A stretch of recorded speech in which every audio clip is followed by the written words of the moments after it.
It was one of the first concerns of mine and of Prince Albert's, and one of the reasons he hired me to begin with back in 2002 is because of a concern that there was a red mafia presence on the Côte d'Azur.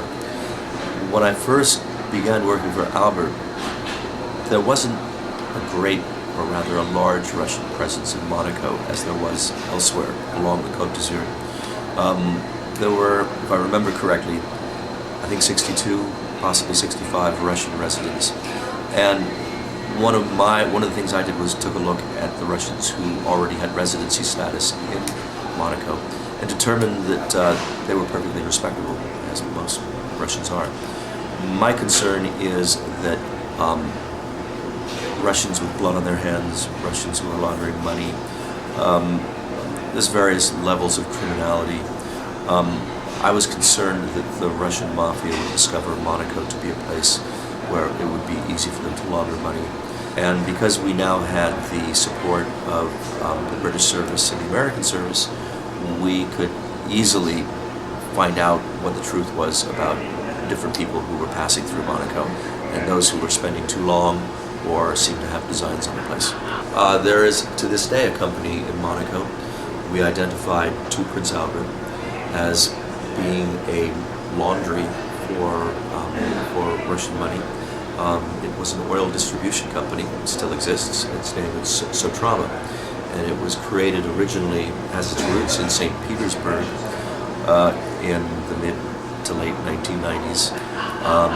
Its principal was a man named Dmytry Skigina, and he was actually evicted from Monaco, I think in the year 2000, before I came in to do the work that I was doing. For whatever reason, his company, Sotrama, was allowed to continue to operate, and they were laundering, still are laundering, millions of dollars every month under the guise of being an oil distribution company. Dmytry Skigina died of cancer, and his two sons took over the business, although their presence is rather nominal because there is a whole machine that was formulated that had nothing to do with the Skigina family, but that had everything to do with the Russian mafia, including President Putin himself. Do you have proofs, because it's a serious accusation, what exactly relation could Putin have to this Sotrama company? I do have certain documents, and I do have excellent sourcing. People who worked inside Sotrama, people who were at parties before Dmytry Skigina died, and then after he died, who said certain things. Monaco, I have Monaco's own police file on Sotrama. It's one of the first lines on it says Mafia Russe in French.